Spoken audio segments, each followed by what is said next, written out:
A federalna vlada posjetila je jedno od najnerazvijenijih područja u federaciji, Bosansko-Podrinjski kanton.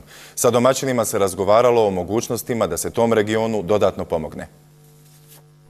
Na koji način omogućiti ujednačeni razvoj Bosansko-Podrinjskog kantona Goražde sa ostalim federalnim jedinicama jedna je od nekoliko tema o kojima se razgovaralo danas u Goraždu.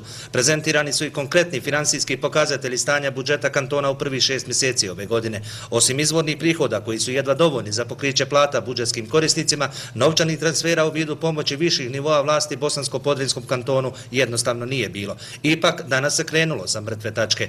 Govorili smo o interventnim sredstvima, ja sam spomenuo cifru od 2 miliona, naravno da ni to nije dovoljno, očekujemo više, ali ako su mogućnosti federacije da sad može intervenirati 2 miliona, onda je to pomak u odnosu na dosadašnje vrijeme. S obzirom da se u posljednje vrijeme plasiraju informacije kako je financijska pomoć vlade federacije ovom kantonu uvjetovana davanjem saglasnosti za izgradnju hidroelektrane na Ustikolini, federalni premijer Mujezinović je to demantirao, kazavši kako će odluku o tome donijeti isključivo lokalni organi vlasti, vodeći računa o interesima građana, ali i o potrebi bržeg razvoja kantona. Između ostaloga, danas je bilo riječi i 8 miliona i 700 hiljada maraka koje vlada kantona mora vratiti kao kredit. Ukoliko se pokaže da je zaista, a sigurno znamo to da budžet Bosansko-Podrinjskog kantona neće moći čak ni kroz 3 godine vraćati te kredite, mislim da nema razloga da nadležni organi donesu odgovarajuće odluke o budućnosti. U pratnji svojih domaćina delegacija vlade federacije nakon sastanka posjetila je nekoliko goraždanskih privrednih subjekata.